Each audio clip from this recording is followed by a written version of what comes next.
We just mentioned earlier that fuel prices are being increased for the third time in 1 week. And this is a country which has just emerged out of a lockdown, a third lockdown. They need the chance to breathe. They need the chance to conduct their businesses in a free and fair atmosphere, not always under the burden of high inflation and high fuel prices. And it is, sir, a bit ironic as to the answer that this government or its ecosystem or its spokespersons are giving on fuel prices. They are saying that the fuel prices had to happen, are bound to happen. Why? Because there is a conflict in Ukraine. So I remember Prime Minister Modi ji speaking in Parliament on his during the last speech he made. And in that, sir, there was a point, and I was listening to him very carefully. He referred to Pandit Nehru.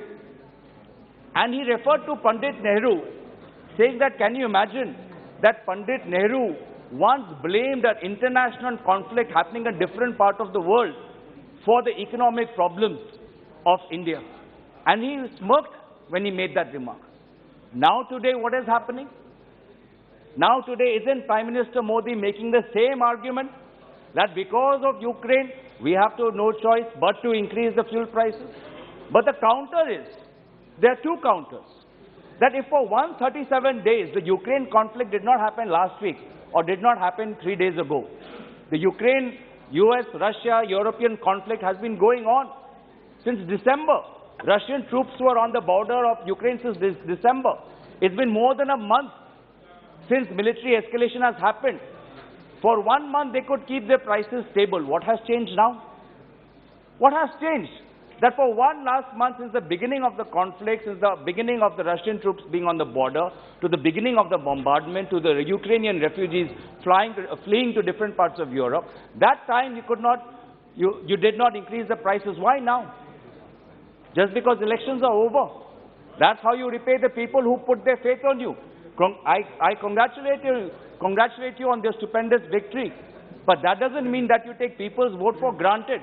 That doesn't mean that you get a remit to continuously put more and more burden on the poor, on the middle class, on the unemployed.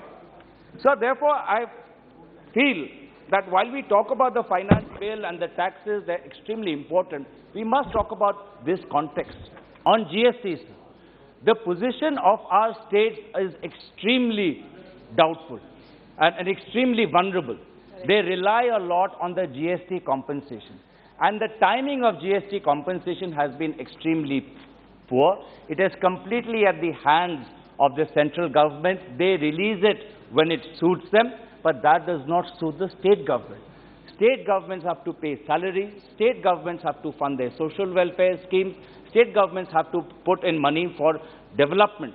Now, on this GST, they will say it's the GST Council. But, sir, I would request this government, there have been enough, both within and outside. State governments have continuously raised their views that the GST compensation is not released adequately, not released on time, and also, sir, under the Act, the tenure for GST compensation is coming to an end.